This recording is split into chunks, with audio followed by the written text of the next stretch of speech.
Cyber TV. Inilah saluran pemersatu bangsa yang menyatukan semua elemen, semua anak bangsa. Nggak ada lagi perbedaan karena kita penganut Bhinneka Tunggal Ika. ILC, Indonesia Leaders Club, ajang yang menyaring calon-calon pemimpin masa depan.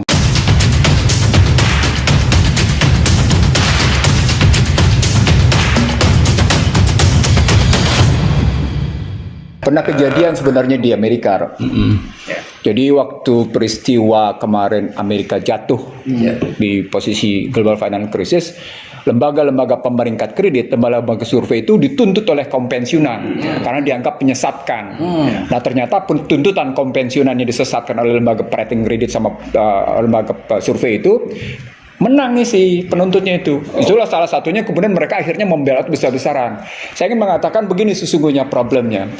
Ya apa yang disebut oleh Bang Rijal tentang demokrasi kriminal, yang saya sebut sebagai demokrasi korporasi.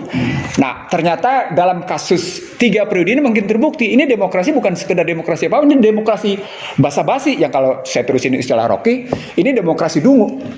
Kalau ditulisin ini demokrasi dungu karena memang akhirnya ada pembodohan tadi kan? Demokrasi. Jadi kita mestinya kalau kita memang bermaksud untuk memperbaiki tingkat kehidupan masyarakat berbasis intelektualitas dan moral intelektual supaya kehidupan benar, maka mestinya kita mesti menolak wacana pendunguan kayak gini, demokrasi ini. Demokrasi ini kita mestinya menolak itu. Caranya salah satunya seperti yang Bang Rijal bilang tadi, lembaga-lembaga survei. Jadi dalam tesisnya mungkin Bang Rijal ingat ketika ada buku Jukle tentang demokrasi Amerika yang basa-basi itu, gitu ya. Karena Bang Rijal ngasih bukunya ke saya. Ketika itu, saya ingin mengatakan begini. Ternyata ketika kita melihat Amerika sekarang melakukan reformasi demokrasi dari kasus Donald Trump itu.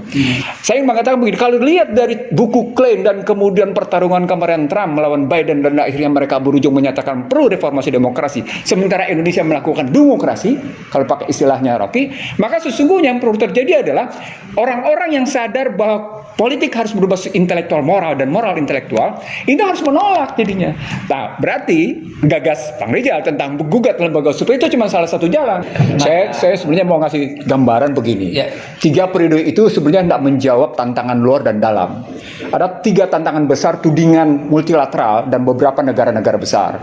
Tantangan pertama adalah tidak ada kredibilitas. Dan itu dinyatakan secara terbuka. Tantangan kedua, tidak ada kepastian. Itu luar dan dalam itu menyatakan hal yang sama. Tantangan ketiga yang paling menarik dan bukti yang paling buruk, ada kesenjangan kepatuhan, lack of compliance. Dan itu dipertontonkan secara vulgar. Nah, untuk menjawab itu semua lah mereka kemudian mau mewacanakan 3 periode.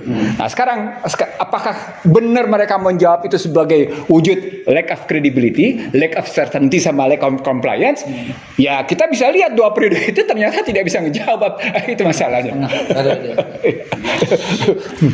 Waktu sudah tepat jam 12. Karena itu sekali lagi saya tegaskan di Cyber TV nggak ada untuk menjatuhkan para narasumber, nggak ada juga untuk mengadu dengan para narasumber, tapi semata-mata untuk statementnya Bung Rocky melegendakan akal sehat.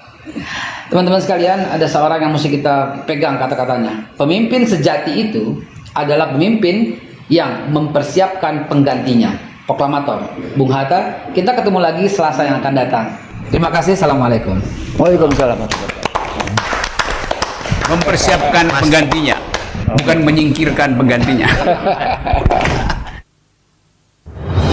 Cyber TV.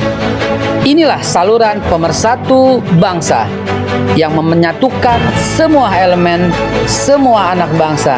Nggak ada lagi perbedaan karena kita penganut Bhinneka Tunggal Ika. ILC, Indonesia Leaders Club, ajang yang menyaring calon-calon pemimpin masa depan.